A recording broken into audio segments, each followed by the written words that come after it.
Hi, friends. Welcome back to another episode of Casa de Confidence. And I am so grateful that you are tuning in today because this episode is going to be one of our best episodes, especially because the guest, and it's two guests who I have here with me, are incredible individuals who I am in awe of the work that they're doing. It is something that I am proud to be a part of by supporting them and inviting them to be here on the show.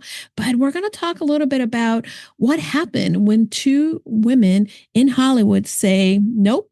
We're not wasting another tray of perfectly good food. And this happens a lot, not only in the industry in Hollywood, in the motion picture, TV, etc. But it also happens in restaurants and in communities all around the country, and if not the world. And for me, as you know, I really feel strongly that we are in a season of pulling up kindness and being aware of the humanity in people and how we can give back of the resources that sometimes we take for granted and that so many people need. I am speaking with the CNN Everyday Hero nominee, Hillary Cohen, and her powerhouse co-founder, Samantha Liu, and the dynamic duo behind Everyday Action, a nonprofit rescuing gourmet meals from film sets and redirecting them to communities in need across Los Angeles. And between the two of them, they've spent years behind the scenes in shows like Mad Men, The Office, NCIS, Los Angeles, and they know how productions run. They know how food waste happens. And more importantly, they decided to fix it, which I am a fan of. Let's be action takers. So, since launching their organization in 2020, they have redistributed more than 270,000 meals using stealthy pickups, and a trained team of drivers. So, let's dive into this and get to know them a little better and about their work. Welcome to the show, ladies. Wow, thank you so much. I'm like, it's such an introduction. I'm like, who are these people? Oh, it's you. It's you. Isn't it interesting how we go about our lives and we do the thing that we are passionate about? We live the life the best we can. But somehow, when somebody else tells us about the life that we're living, we kind of become a little shocked, right? No, it is. That's always been a strange thing for Sam and I to we're in year 5. It's really heads down every day, 24/7, just trying to get to the next day, get enough funding and all that thing. And suddenly you look up and it's 5 years later and we've reallocated over, 2,500,000 pounds of food. And you're just like, how did we get here? And it is even that, the CNN thing is hard to say out loud. Like, what do you mean I'm CNN here? It's like, that's a strange thing to even be a part of. So like Sam and I think both, struggle with I think it's that strange. No, that last part's a total. From the day we started this, Hillary wanted to become a CNN hero. It was like a secret, goal of like a sidebar goal, of those just like a really good benchmark to try to hit. It was really a dream of hers. So it's really great that she has achieved that. Like in 5 years, that's really it's amazing. We actually missed our 5-year anniversary this year, didn't celebrate because this is a good celebration. We were also in the middle of like some of our biggest pickups to date. So we really we really do live this action every day, just like our title says. So it's kept us so busy we didn't even celebrate 5 years. But yay, now we can celebrate in this way. Right. That's right. We can celebrate in this way. And, one of the things that I love about your story, and this is the one thing that I am hoping that our listener is really paying attention, that sometimes we are the everyday person and we can decide, look at that, and decide to take that brave move to say, what can I do about this, right? That maybe we're not equipped to, but we're going to try to move forward and make a difference. And sometimes all it takes is that first initial step. Now, you've been in the film industry for a very long time. When was that moment? Because you started in 2020, but I would imagine that the awareness maybe started to kind of like make that, hey, look at this. How is that happening? So I'd love to learn a little more.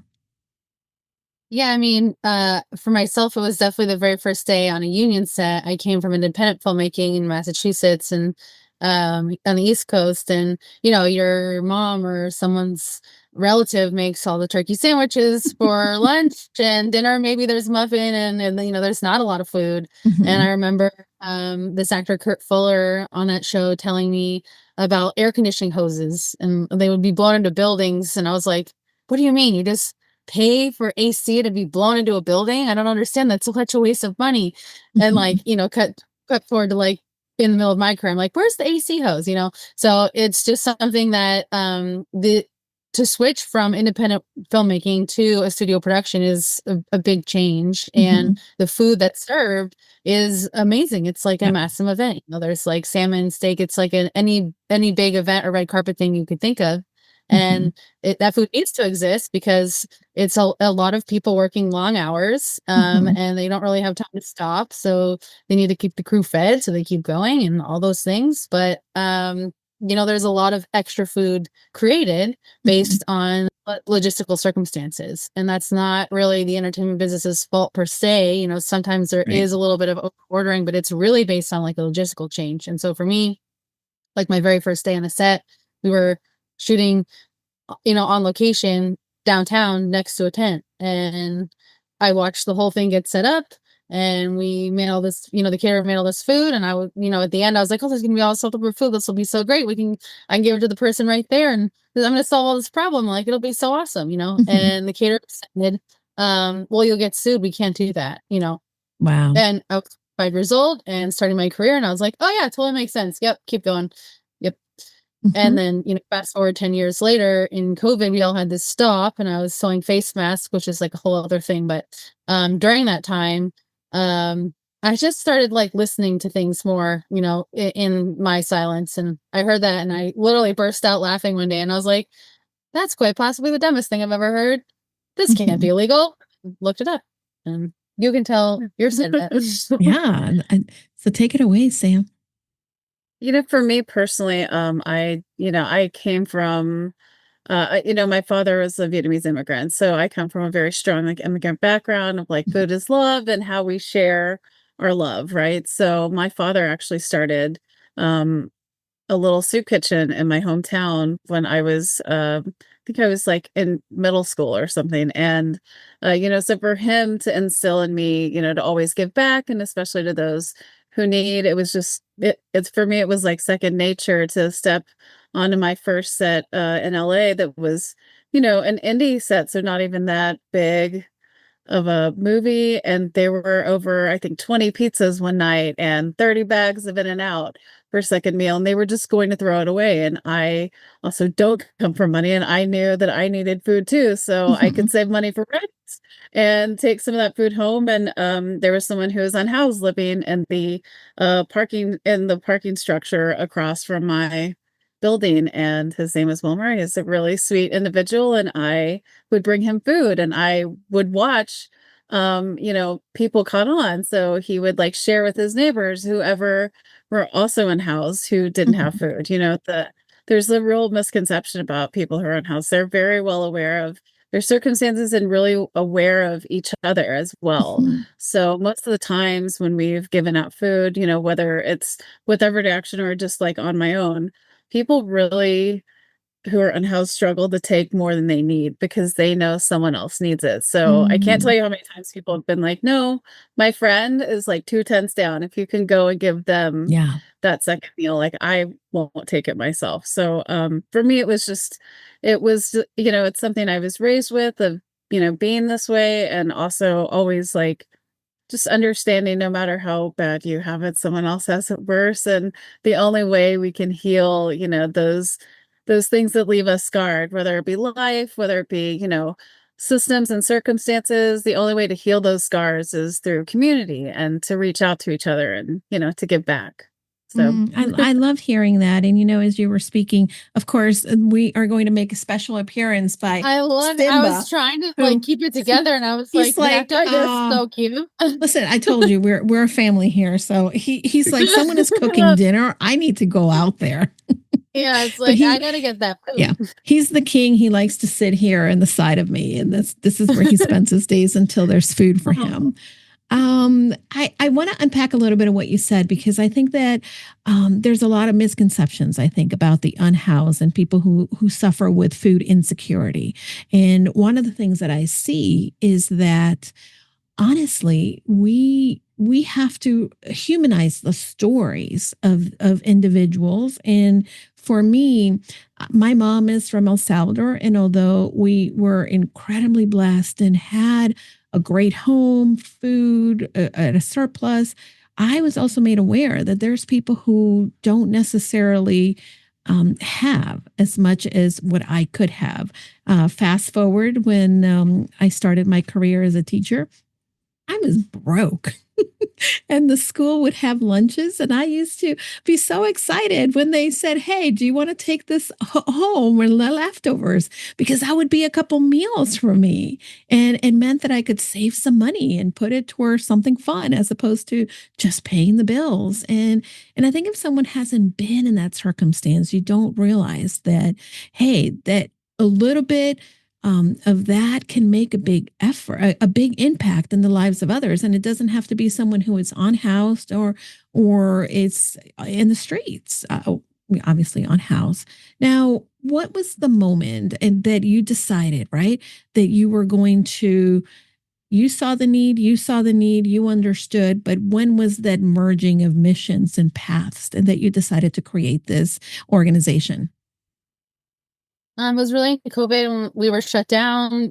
Sam and I both were working insane hours, never stopping. I was on NCSLA for 11 years, so I would work like 10 months straight and then have 2 months off, 10 months straight, and Mhm. that was just on the cycle. Um, and I just never really had a stop. And so Mm. in COVID, there was a lot of time. There was a lot of sitting around listening to CNN and getting very angry. Yeah. And it's similar to a time I think like right now, like feeling very stuck, feeling like there's so much going on like massive scales that's Hmm. not in alignment with what I believe. And like, how can I help anybody or how can I make any change? And like, what can I do? Because I had marched, I had Hmm. voiced my opinion. Felt like that wasn't really making any change. Yeah. And I just got really frustrated, and I saw myself responding on social media in a way that I wasn't really comfortable with myself. Hmm. And I Hmm. just was so angry. Yeah. And I was like, this is such a waste of my time. Me just sitting here on social media ranting about my opinion I to know, right? someone. And it's like, and like, who cares what I've got to say, really? Hmm. And I really just thought, like, what if I just was stopped talking and put my phone down and, went and did something for whatever demographic I was frustrated about until I Right. wasn't frustrated anymore. And then, well, that person online wouldn't exist. And I would have channeled that energy into something far more productive than sitting around, on social media. So Hmm. Yeah. ultimately, everyday action at its core is to inspire people every day to just go out there and do something for someone else every day. And, Hmm. if you are online and you're charged up by someone, maybe take a minute and put your phone down and use that energy, use that as fuel to keep you Hmm. going and to help other people. Because if we all use that as fuel to do more good, oh my Hmm. gosh, we'd be on the moon because we'd be all so busy helping each other, Right. So it really was during time of like feeling stuck and wanting to inspire people to do something for someone else. So it was creating that concept of everyday action. And then Hmm. what was I going to do every day? And I had really thought about food on a film set getting thrown out, in addition to production assistants and background artists on a set that weren't paid near enough or close to what everyone else Hmm. was in the room. And it Right. still doesn't make any sense. It's never made sense to me. They're working the same level, if not harder, than a lot of people making significantly more money. And it's obviously there's a pay scale in every job, but Right. this pay scale is drastic. And these Yeah. individuals can't even afford to pay rent when someone next to them is, driving a Maserati. And like there's a little bit of Hmm. a strange Yeah. disconnect there. So it was really putting this cycle together of where does the waste go, helping Hmm. food insecure and solving people in our business. And I had It's worked so with Sam good. for 4 years. We were really dear friends, and I knew that I needed someone who saw things the same, but also completely differently. Like Sam and I are very similar in some respects, and we are very different. And that is what I really wanted, was someone who like saw people the same way as I did, saw change the same way as I did, but also saw things incredibly differently and brought just like such different skill set, because it needs a yin and a yang. It needs two things working at the same time together. I agree. You know, coming from and coming from this background of education and then my corporate environment, when I launched my business, I thought I was on my own, but I really, the business is, you saw earlier as we were checking tech, right? I have my husband, he's the co-founder, and we could not be more different. But the thing that really drives us, it's the values that we hold dear. And we see things sometimes from a different perspective, but our goal is to always be able to create the impact in the lives of others. You know, for instance, we do a lot of production for women entrepreneurs when it comes to podcasting and video editing. And we know that these individuals have messages and that they wouldn't be able to make the impact if they didn't have a team behind them, helping them get out there. And I know that from you coming with those transferable skills as assistant directors, assistant producers, really you're putting them into a new form, but still it's creating that impact. Now, tell me a little bit about your system. You do the pickups, you train drivers, all the things. How did you decide, and how did you start to kind of put together these systems in place? And I'd love for either one of you who wants to take it. Oh, sorry. There was some transmission out front that just blew. That was terrifying. Oh, I did not hear it. See, it's wonderful. Zoom does a very good job. What just happened? Sorry. Okay, as long as you're safe. Yes. Our systems came through Sam runs them. Well, it also, first of all, we set up our whole idea of what a system we thought would work. And then we did it ourselves. We actually did our first few runs ourselves because it was also still lockdown. We actually were able to, we connected with this producer who was the first production that came back to work in all of LA. So we were assigned to his show, and the first day we got to see that it worked out really great as far as like timing. And then the second day we realized the timing worked out great, but maybe drop off. We had to like rethink, where can we donate the food? Because someone in house didn't want beef stroganoff at 10 p.m. delivered to they're trying to sleep and rest just like everyone else. And you know, it really, from us doing the work ourselves from the beginning, it's really what sort of like really helped us structure our programs and, you know, our whole process, because we literally chased down our first beneficiary ourselves. Amazing. You know? I love that, because I think that for the individuals who are listening to the show, whether you have a business, a nonprofit, or you're still in your corporate 9-to-5 job, right? Sometimes we have to do the thing, figure out what works, what doesn't work, and then kind of rectify and fix and adjust. But a lot of times we sit in the sidelines thinking, how do I do this? And we spend so much time in planning that we're losing precious time. Now, you had to find the recipients and the beneficiaries, like you said, of the food that you were going to donate. How did you go about that? And who typically is the recipients and the beneficiaries of the food you're donating? That's something we really did as a team. You know, it's like we knew we needed an expansive map because we follow film production. So that's a 90-mile area of outreach in Los Angeles from Santa Clarita to San Pedro every day. And we knew that the food in Santa Clarita couldn't go to San Pedro or it wouldn't be safe, right? It has to be in a certain amount of time. So we called kind of like down that whole map and just found, 5 organizations to begin with. And I grew to 10. Now we have like almost 50 on our map, and we are constantly onboarding new beneficiaries all across the city. We just get all their information, and then as we have food available, we deliver it to what they need. So we really try to custom listen to what each nonprofit or situation needs, and custom donate to like that specific beneficiary. And then as a team, we really work to visit those places and really engage with the places what we deliver to know really what they need. Yeah, and like our just like our program, just to get different beneficiaries. It's not just, it's been us calling, it's been volunteers calling. Our drivers will suggest places. We have some people who write in. We have a lot of facilities now. Most facilities and programs actually reach out to us directly now. But in the beginning, it was just very much how we started, very grassroots, us doing the work, volunteers, our friends and family, anyone we could find. And that is also who powers our driver program. So we have an industry driver program. That is how the food gets moved around. And those folks, we mostly have people who are in the industry who do our paid driver work because they understand how to be on a set. It is a very special skill. Yeah. And it's something that allows us an avenue to give back within our own community directly, right? And then we also have volunteer drivers who also pick up the food, and all of that training is done by either us or another senior driver.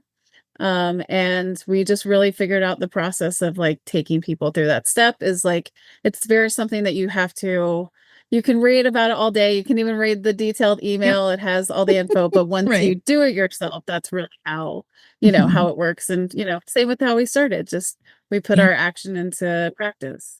Action into practice. I love that.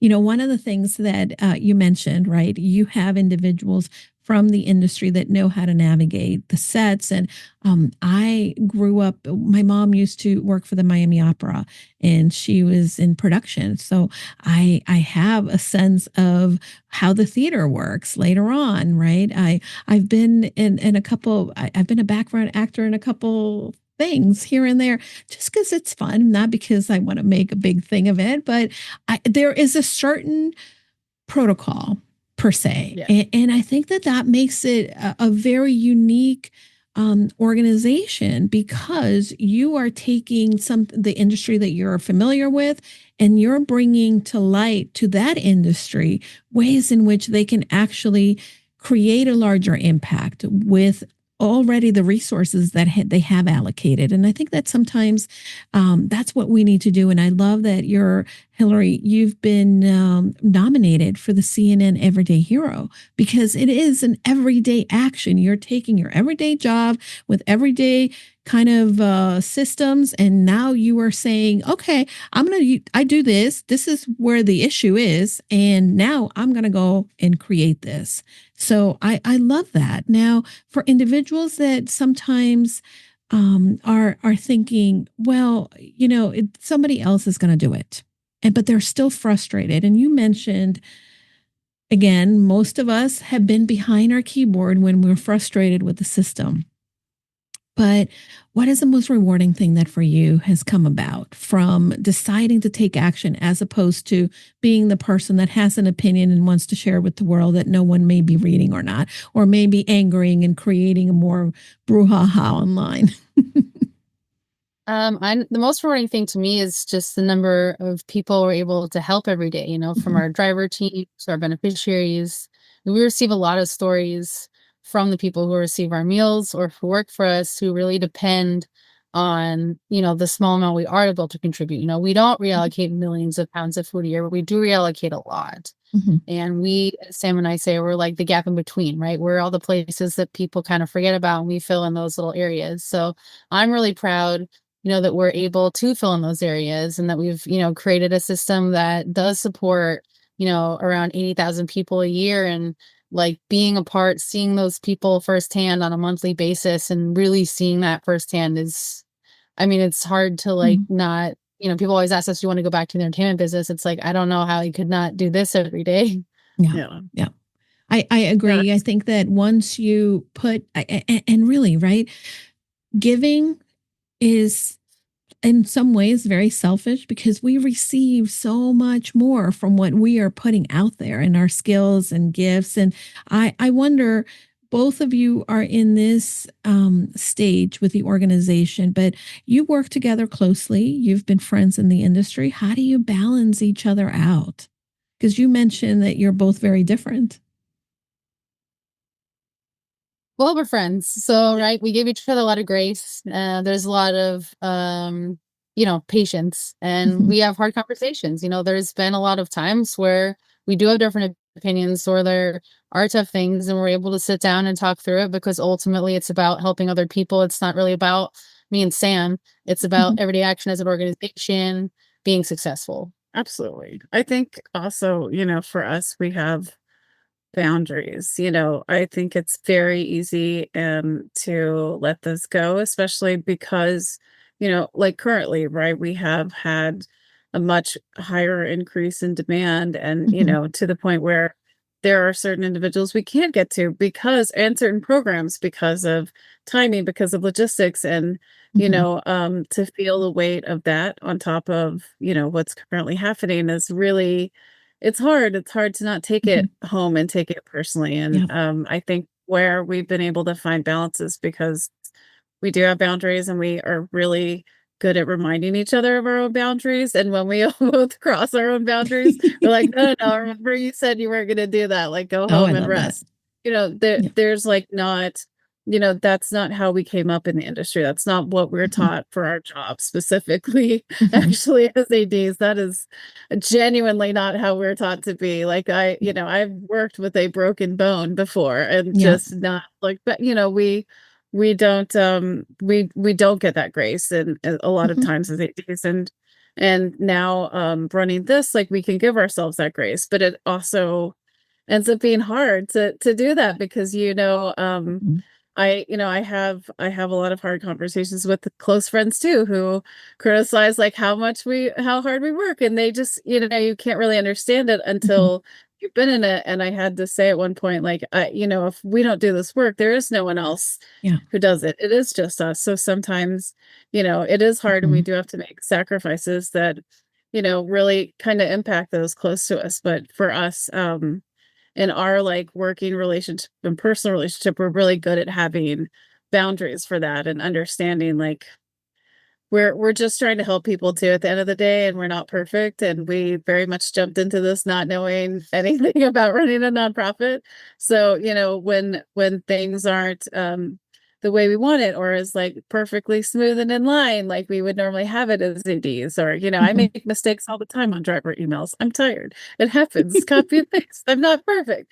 And that for us really, like, that's been the biggest, way to balance is to not put that same sort of pressure of Mhm. perfection and understand, like, put pressure to, like, do good every day instead of, like, be Mhm. perfect. That's not, not tenable and it's not attainable. I like that. Do good every day. I think that if we somehow, keep in mind not only what the value is, but really what the vision is, and you kind of merge that and kind of use that. I'd like to think of it. I just heard this example that it's kind of like a lighthouse, right? You're not going toward the lighthouse, you're going toward shore, but the lighthouse is sort of guiding you. And I think that your values kind of guide you and there might be some things that you need to kind of get around, but ultimately you still keep moving forward in the direction of what your destination is, which I love. Now, what has surprised you the most about the work that you're doing? Um, Surprised us. I don't know, I guess it's like how quickly we formed our own community within the nonprofit space. Mhm. It's like Mhm. Sam and I spend a lot of time, it's a small company. We spend a lot of time behind a computer screen or in ourselves in a car. And, we have a warehouse space now, the Food Insecurity Shared Hub, but around all the nonprofits that we work with, Mhm. there's really a community in food reallocation. And now we have, other CEOs of all these other nonprofits and people that run them that are giving us advice. And it's like Mhm. this whole community that I guess didn't know really was out there because we didn't work in the nonprofit space before. Mhm. So I guess it's like this whole community that is now our family that we, I guess kind of lost when we Yeah. stepped out of the film production business and just instantly found a different, more welcoming one. Yeah. Yeah, absolutely. In production, everyone brings you their problems, and, Mm. especially as ADs, we're like the firefighters of set just running You are putting close in, fires, I can and, imagine. for the first 3.5 years, we worked full time on set as well as Mhm. running this. And I Yeah. remember one summer we had like what a week where we could have maybe a small bit of break and other shows were still shooting.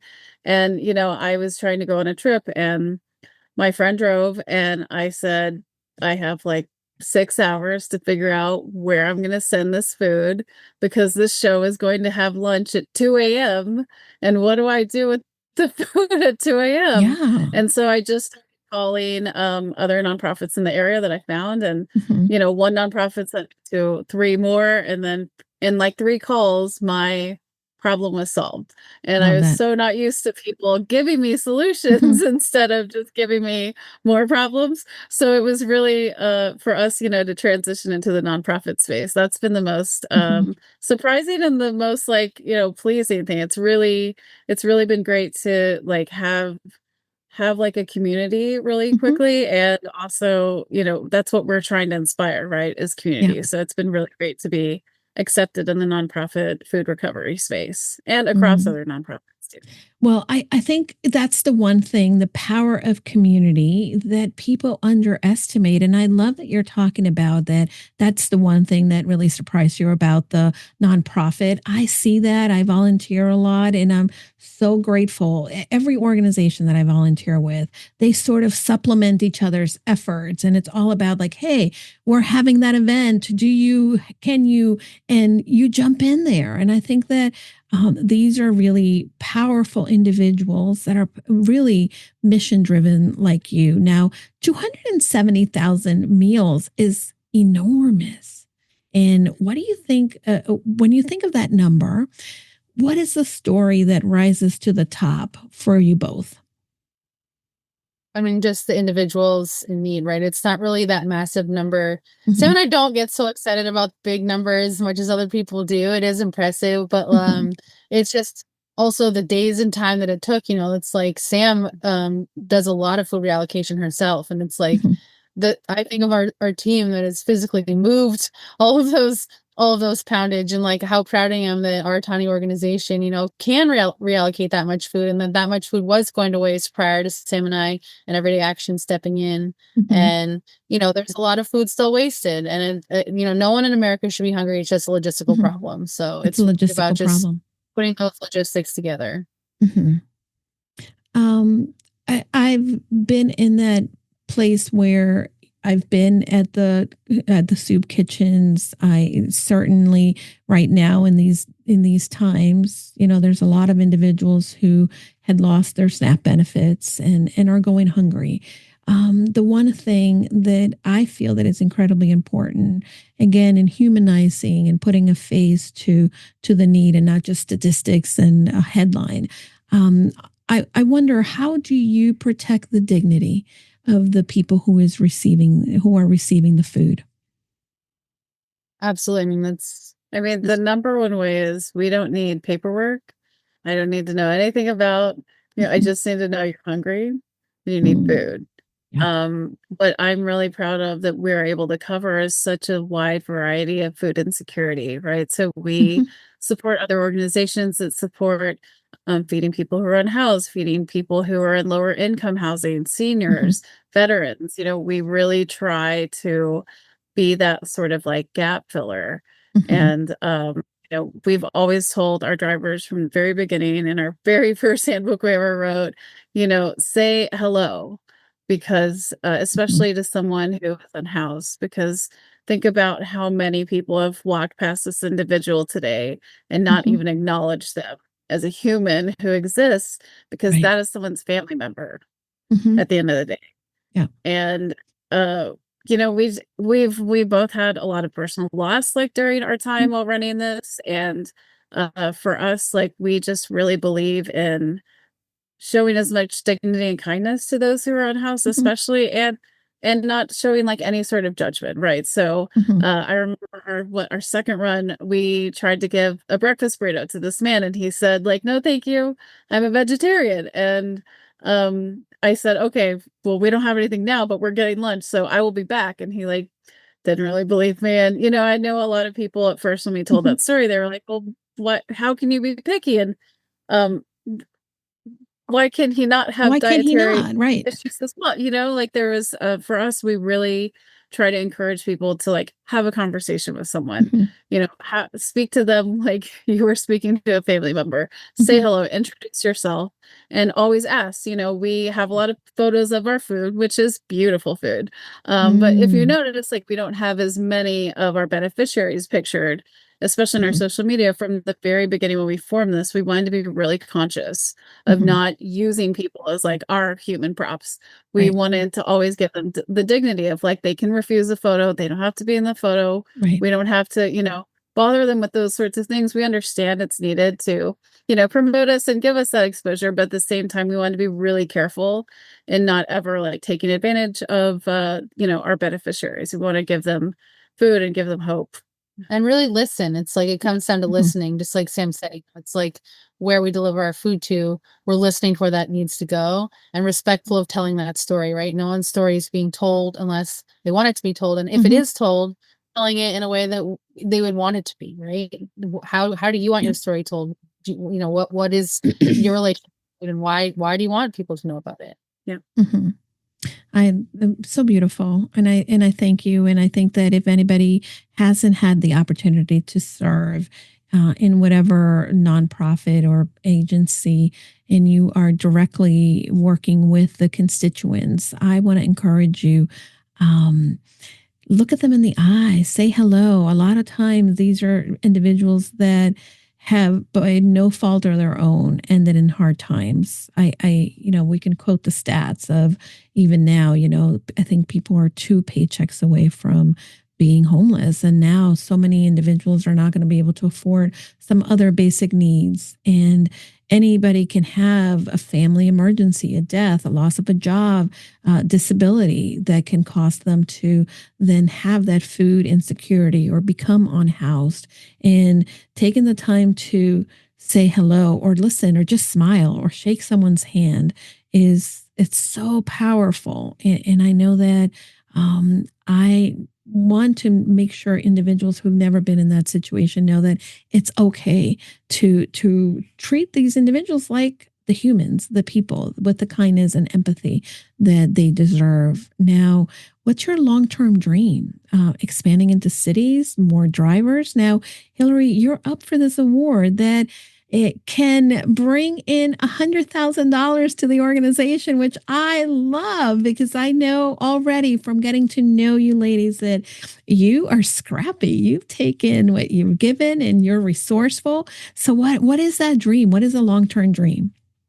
I mean, we've never been fully funded at Everyday Action, so winning CNN Hero of the Year would definitely launch us towards that in 2026. Obviously, it's not, substantial support that's going to come every year, but I think that it would allow for us to come up with the rest of that funding through the rest of the year so that in 2027, we as an organization could be, founded from, fully funded. And then that would allow for us to expand our program. We currently have always been playing catch up. We really want to make our film industry driver program a place that people across the business can come when they're struggling. We love Mhm. it for a place that all unions, all studios automatically, donate a certain amount of money to so that they can send their employees there when their shows are canceled or where they have nowhere to go.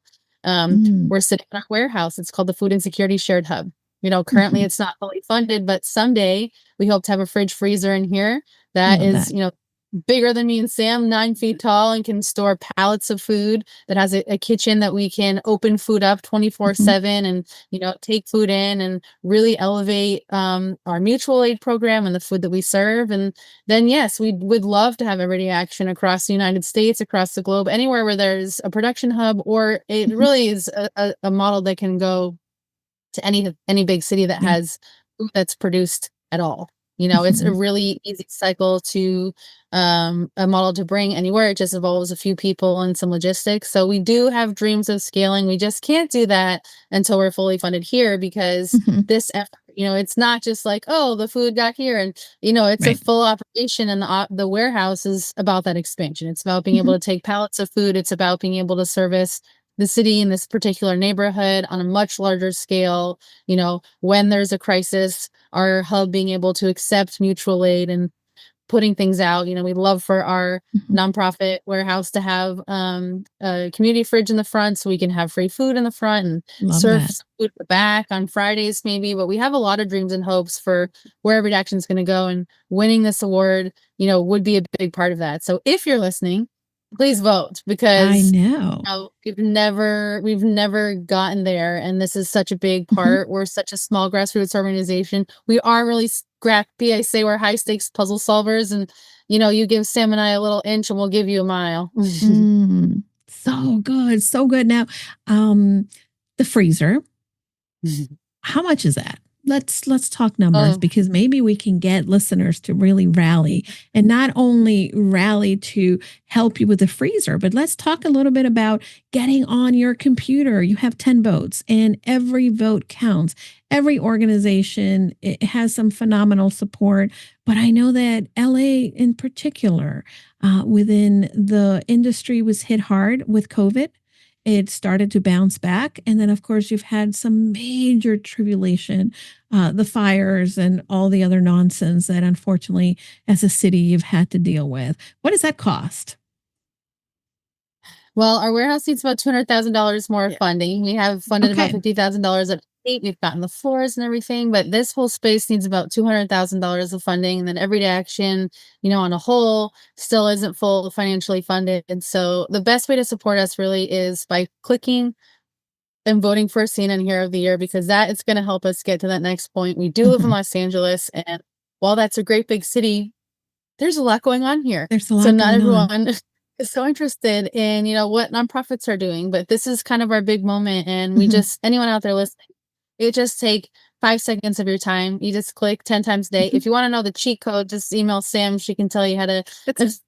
You can actually vote up to Ooh, 20. You You can get can. 20 votes per email address. yep. So every email address that you have I all those figured that junk ones, out. I figured that you can out vote from earlier. them too. Yeah, as long as it's a valid email address. That's right. Thank you. I did read the rules.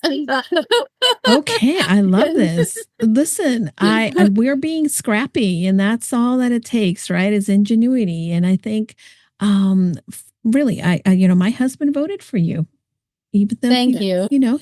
I voted, my assistant voted for you, so we are making it happen Oh, that now. cute dog of yours voted too. We better sign him up Yeah, for if an Simba has his own email address, that's right, because Yeah. he's the king of the house. Take it up. Now, everyday listener is here with us. And of course, this is a podcast. And although we are putting this out at the time of the nomination, let's say, nomination is passed, but what can everyday individuals do to help fight food waste in their own insecurity and food insecurity in their own communities? Absolutely. I mean, myself personally, before I started this, I never took leftovers home from a restaurant. I always passed those out. If ever I passed someone on the street was going to a Starbucks, always give Mhm. that person a coffee. There's very little easy ways you can give back to one person. And I think that some people get overwhelmed thinking like, oh, it's Mhm. just one person. But that's a big deal. That's Yeah. just one person. We're all just one person. Mhm. So, try to put yourself, like Sam said, in those shoes and think about that being someone in your family. And would you want someone just to walk by your family and, do nothing? So it's very easy to look around you and see who in your circle could use a little bit of help. And, a lot Mhm. of people are struggling with food insecurity that are living in a house, that That's go right. to the same school with your child, that work with you in the office. Mhm. And just takes a little bit of noticing, maybe your coworker, every time everyone has lunch, they're never eating lunch, and Mhm. maybe off, find out why. Yeah. I think that is such excellent advice. I mean, it's not my favorite place to be sometimes, but I joined the Facebook group for my town. And I will tell you, even though there's the people that are very opinionated and have some crazy things that they're posting about, I usually go in there because I know that I have some of the relationships with nonprofits in the community. And at times there have been individuals that will post and say, hey, I need, or this is something that, can anyone help me? And sometimes is knowing that we can create that small action, maybe just telling them who to call or telling the person, hey, we can get that formula to you or whatever it is. And I know that there's a lot of parents, like you said, Hillary, that are home and they're providing a meal for their children, and yet they are themselves not going hungry. And they're going hungry because they're only feeding their kids and that's all they have. Now, where can people donate, support, or get involved with Everyday Action? You can check us out on our website, youreverydayaction.org, or you can follow us on Instagram, every_day_action. You can sign up to vote, but I know that this might be later in time. So yeah, just click on our website. We always need more volunteers. We can always use more food donations or in-kind donations. We have a warehouse now, so we can always use volunteers here sorting or helping to clean. So there's a lot of ways to get involved here at Everyday Action. There's anything I forgot? I don't think so. Yeah. Well, Anyways, follow us on our website, and really just the more help that Everyday Action has, the more food we can pick up. So we're really looking to grow our volunteer base, because while we do have our employment program we're trying to grow, we have more food than we can, have drivers for, that we can fund. So we Amazing. always can. It's just like 2 hours, 3 hours of your time if you're local to Los Angeles. And if you're not, we can always use help remotely. Okay. Our social media is always a disaster. No nonprofit Amazing. has time to keep up with that, so, design some slides if you want to All help with right. data Well, entry. maybe we'll hook you up. Yeah. Maybe we'll hook you up. Now, We'd love ladies, what a pleasure. And what I'm going to do is I'm going to make sure that we have all the information, all your links and then of course we're going to share this into all of our platforms. We're going to share it with all of the shows here at Casa de Confidence Productions as well, so that they can highlight the work that you're doing. And Hillary and Sam, remind us every day, my friends, that heroism doesn't come from waiting for permission. It really comes from seeing what's broken, rolling up your sleeves, and creating a better system. One meal, one pickup, and one community at a time. Thank you, ladies, for being here. Thank you. Have a great day. All right. And please don't forget, go confidently in the direction of your dreams and take one brave move today. Until next time.